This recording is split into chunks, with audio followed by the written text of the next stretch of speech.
Istri kerja, dapat gaji 20 juta, itu 10 juta punya suami tuh. Terikat dengan Undang-Undang Nomor 1 Tahun 74 Pasal 35, harta yang dihasilkan selama pernikahan itu menjadi harta bersama gitu.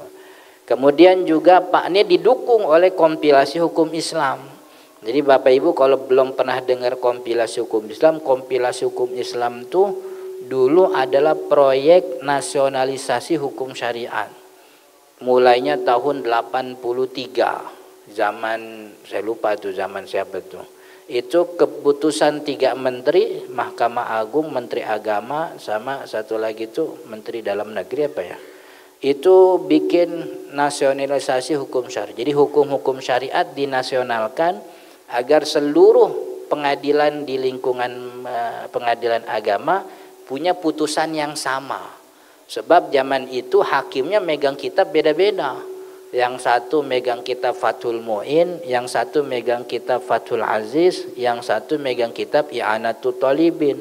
Jadi masalah yang dilaporin sama, tapi hakimnya berbeda, putusannya beda. Nah, ini kan tidak ibaratnya tidak menyentuh falsafah keadilan.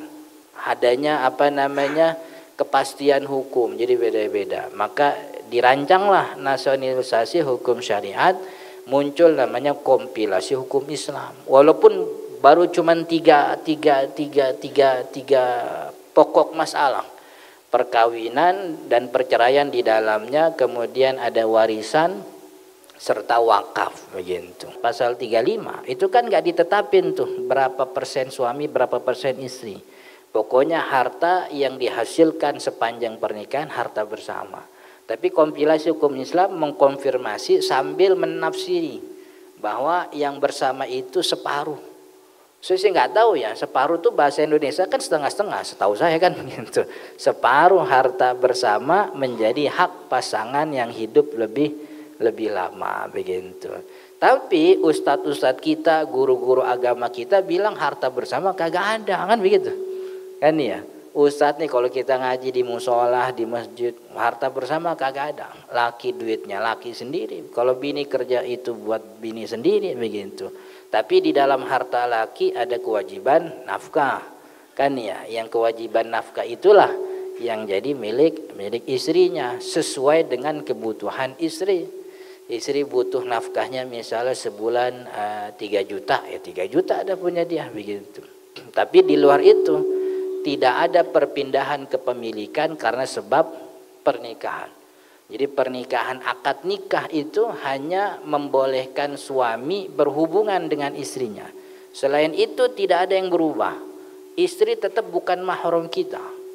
Nggak ada berubah. Jadi kalau kawin istri jadi mahram, enggak. Justru kalau dia mahram maka gak boleh kawinin kan gitu. Istri bukan mahram, nggak berubah. Istri anaknya orang kagak berubah. Yang berubah cuman kebolehan berhubungan, kebolehan bersentuhan, kebolehan berdua-duaan. Selain itu hukumnya nggak ada yang berubah. Harta juga sama. Ini dan di dalam ayat waris ketika membahas suami istri, Allah tidak menetapkan ketika laki meninggal bagi dulu istri setengah, nggak ada.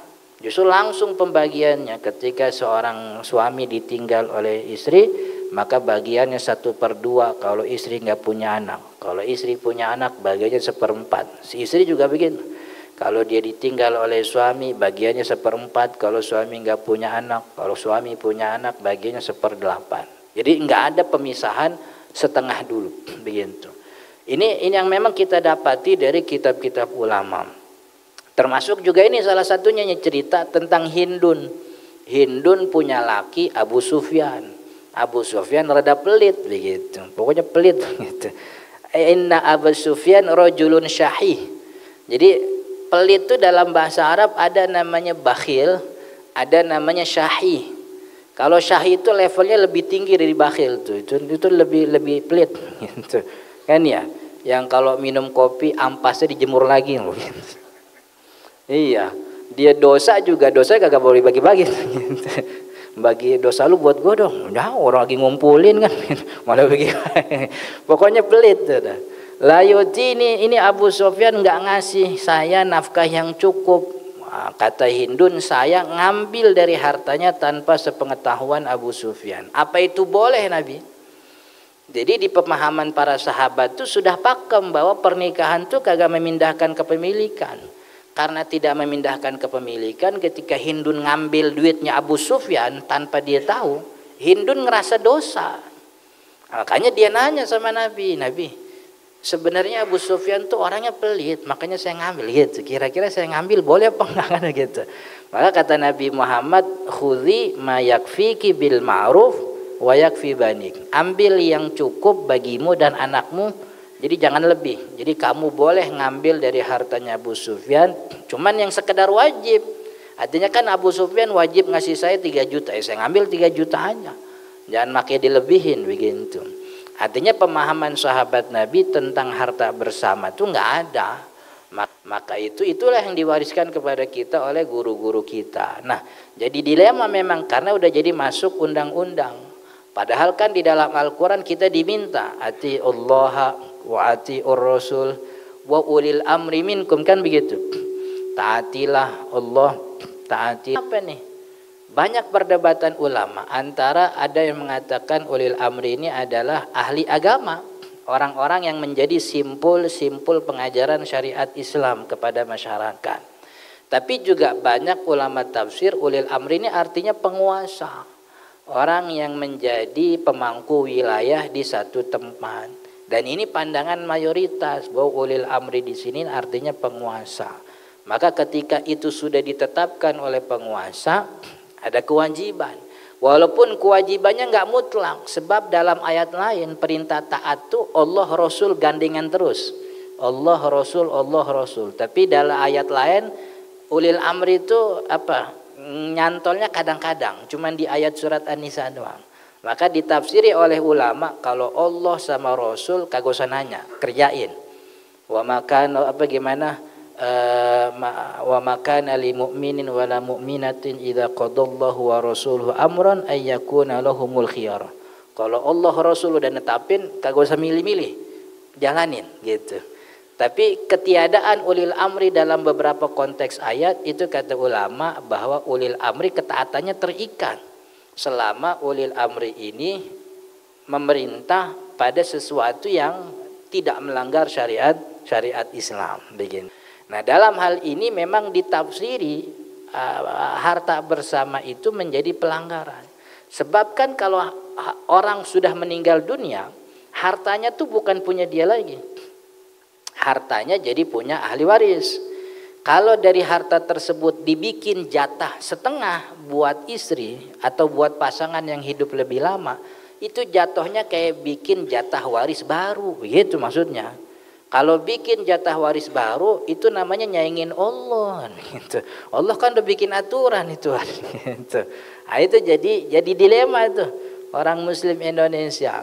Karena memang yang namanya harta bersama ini memang tentu juga bukan ujuk-ujuk datang, tapi ini kan atas dasar kemaslahatan. Maslahat bagi ulama ketika menghukumi harta bersama, ada ketidakadilan kalau kemudian suami meninggal dunia lalu pasangannya ditinggalkan begitu saja, begitu. Apalagi kan begitu ya. Kalau kemudian menemukan ada kasus di mana anak nih galak banget sama emaknya, kan gitu. Jatahnya sekian udah kagak boleh diaur-aur lagi. Dan juga tadi analogi dikiaskan dengan syirkah abdan, namanya syirkatul amwal, koperasi harta, kita patungan duit kerjasama. Ada juga syirkatul abdan. Kalau syirkatul abdan zaman dulu tuh modelnya tukang jahit. Jadi kita dapat orderan nih tukang jahit di kitab-kitab klasik gitu. Saya dapat orderan, gua nggak bisa nih ngejahit sendirian, panggil dah orang lain ngejahit bareng begitu. Cuman yang transaksi sama saya. Nah, ini orang ini namanya syirkatul abdan, berkongsi dalam pekerjaan badan. Bukan duitnya yang nyampur, tapi pekerjaan kita yang nyampur dalam satu pekerjaan.